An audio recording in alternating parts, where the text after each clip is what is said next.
Hello guys, if you are a Texas Rangers fan, then you are in the right spot. So last night the Texas Rangers dropped the bombshell drafting Kumar Rocker 3rd overall in the 2022 MLB Draft, and I was super shocked to say the least when Jackson Holliday was off the board, when Drew Jones was off the board. I easily thought the next best player available was either Elijah Green or Tamar Johnson, but the Rangers decided to go the pitching route and we went for Kumar Rocker, who has risk, but so does Elijah Green. So the risk for Kumar Rocker is his shoulder. He had a surgery. That's why he didn't sign with the Mets. And the risk for Elijah Green is the swing and miss. But I think if Elijah Green pans out, he could be the next Mike Trout. But he does have that swing and miss. But he has a bunch of power. So the tools are there, but the tools are also there for Kumar Rocker. It's just, were the Rangers willing to make this selection? Yes, they were, because this guy, if he was healthy last year, there's no way he's dropping to the number 3 overall spot. You get a frontline starter potential, and you can still get him for under slot value to sign other players in the later rounds. We don't have our 2nd rounder, and we don't have our 3rd rounder because of the signings of Corey Seager and Marcus Semien. After not signing with the Mets last year, Kumar Rocker went to the independent ball. He made 5 starts for the Tri-City Valley independent team, and he looked pretty good. His fastball was ranging from 94 to 98. The Rangers were looking at him and they were comfortable with his medicals. So he has a plus fastball, but that's not his best pitch. His slider is his best pitch. He has a good feel for his changeup. He has decent command. And yes, this is a risky pick, but you could have just gotten your 1-2 combo and Jack Leiter last year and Kumar Rocker this year. That's crazy to think that you just got 2 Vandy boys, the guys who last year we thought could have gone within the top 3 selections. This is crazy. It's super aggressive by Chris Young and John Daniels.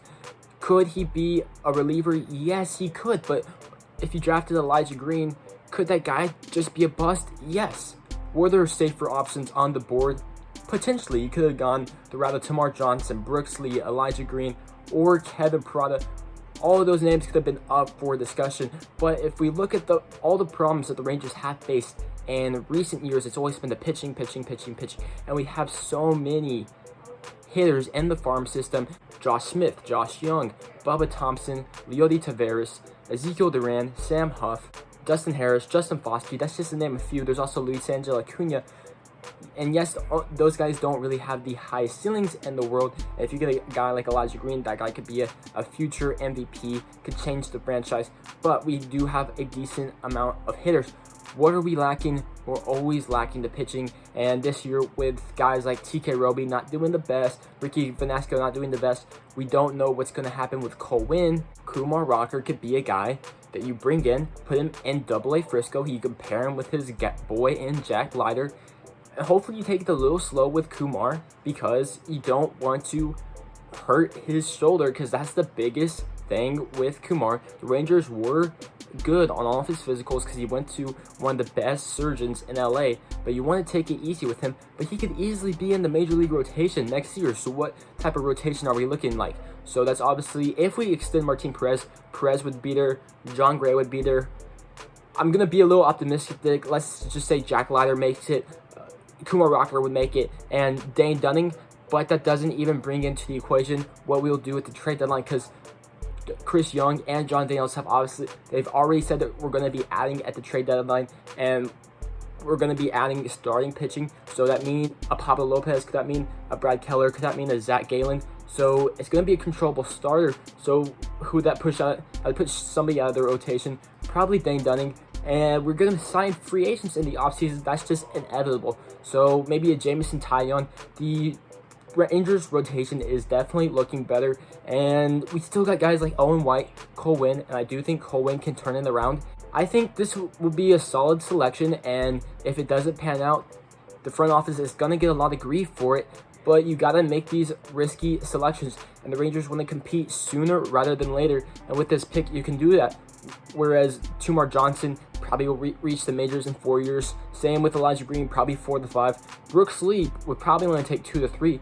But Kumar Rocker reaches that time frame for the Texas Rangers, and he's cheaper than signing a Jameson Taillon or a Jacob deGrom. You guys know what I'm trying to say. Or if you're to trade for a Pablo Lopez type of player, he doesn't have to give up that prospect capital. And I'm trying to still point this emphasis out because I know some people are stoked about this pick, some people aren't.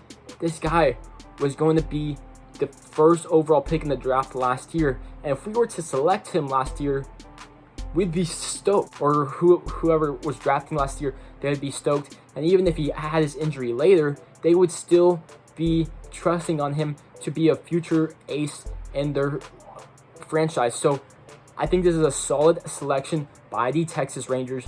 Let me know what you think in the comments section down below. If you liked the video, please give it a thumbs up and subscribe to the channel because I'm your #1 source for all things Texas Rangers related on YouTube. And with that being said, I'll see you on the next one.